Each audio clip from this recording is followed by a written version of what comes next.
The sun was dipping below the horizon by the time we crossed the state line. The golden hour light spilled across the cracked asphalt in streaks, catching on the dead bugs and dust layered across the windshield. For a while, neither of us said anything, and I didn't mind. Silence can be its own kind of comfort when it's just the two of us out here, surrounded by nothing but dry hills and the skeletal remains of roadside gas stations. I'd forgotten how much I needed this trip. No signal, I muttered, tapping the screen of my phone. The glowing bar flickered once before disappearing again. Not that it matters. I guess this is what we signed up for. No phones, no stress, no real plans. I glanced over at you. You didn't say anything. But that's fine. You don't really have to. Just being here and taking this break together. It was enough. Up ahead, a neon sign buzzed in the growing darkness.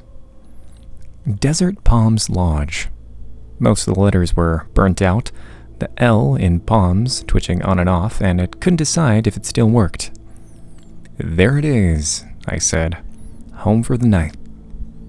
The motel lot was mostly empty, just a couple of rusted pickups and a sedan with one flat tire.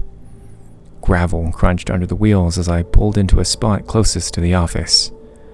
The place looked like it hadn't been updated since the early 90s. Stucco walls, fake plastic palm trees, and a sun-bleached vending machine humming by the entrance. Don't judge it, I said, stretching my arms. It was the only one still taking cash. The office was dim inside. A bell sat on the dusty counter, but there was no one manning the desk. I called out. Once, then again. No answer. Behind the counter was a pegboard filled with keys, most still hanging, room numbers barely legible beneath layers of grime. Room 103 was already gone. We waited another minute before I sighed and said, "Screw it."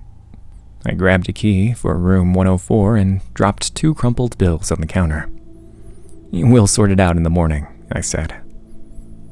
The room wasn't any better than the outside had promised.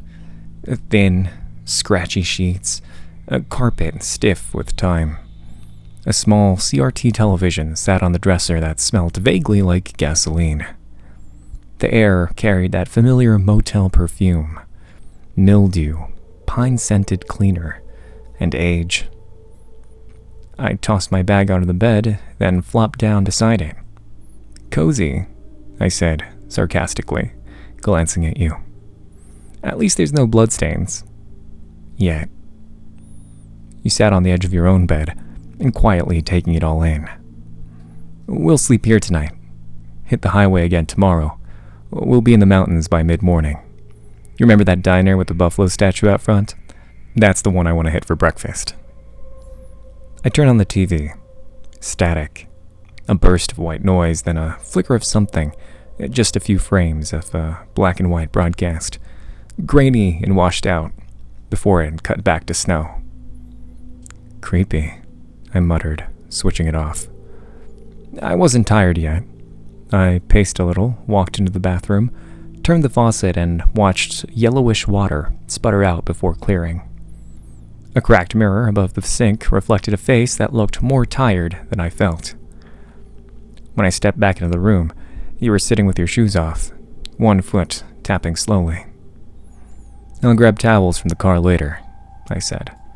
"Unless you feel like volunteering." You didn't. Fair. Night settled quickly. The window's view was nothing but the empty parking lot and a broken lamp buzzing overhead. The glow leaked through the faded curtains, casting long, slow-moving shadows across the floor. I tried to sleep. I really did. But something felt off. You ever feel like a room just knows you don't belong in it? Like every creak in the walls is watching, waiting, holding its breath for you to notice. I rolled onto my side and stared at the ceiling for what felt like an hour. The hum of the AC unit rattled inconsistently, like it was struggling to breathe. And just as I felt myself start to doze, knock. Not at the door, not even at the window. Knock. It came from the wall behind the bed. I sat up, eyes adjusting, ears straining. Knock. Then a dragging sound, as something sliding along wood. You heard that, right? I stood up slowly. My feet sank into the stiff carpet as I walked to the wall and pressed my ear against it. There was nothing. No pipes, no voices, just silence. Thick and waiting. And then something else caught my eye, just beneath the nightstand, wedged in the space between the wall and the frame. A key. Old tarnished brass, a cold to the touch. Room 209. I stared at it for a long moment, then looked toward the door. There's no second floor, I said out loud, trying to ground myself. This place barely has a dozen rooms. Where the hell is room 209? You didn't answer. I wasn't expecting you to. I was kind of just talking to myself at this point. But I held the key up anyway, turning it in the dull yellow light. This wasn't here before. I'm sure of it. I walked to the window and peeled back the curtain. The parking lot was as empty as before, but now the buzzing lamp had gone still. No flickering, and just dark. And for a moment, I thought I saw something out there. A shape. Not moving, not breathing, just watching. But when I blinked, it was gone. I turned back toward you, holding the key up again. You think we should check it out? Maybe room 209 actually exists. Maybe it's a joke. And maybe it's nothing. But come on.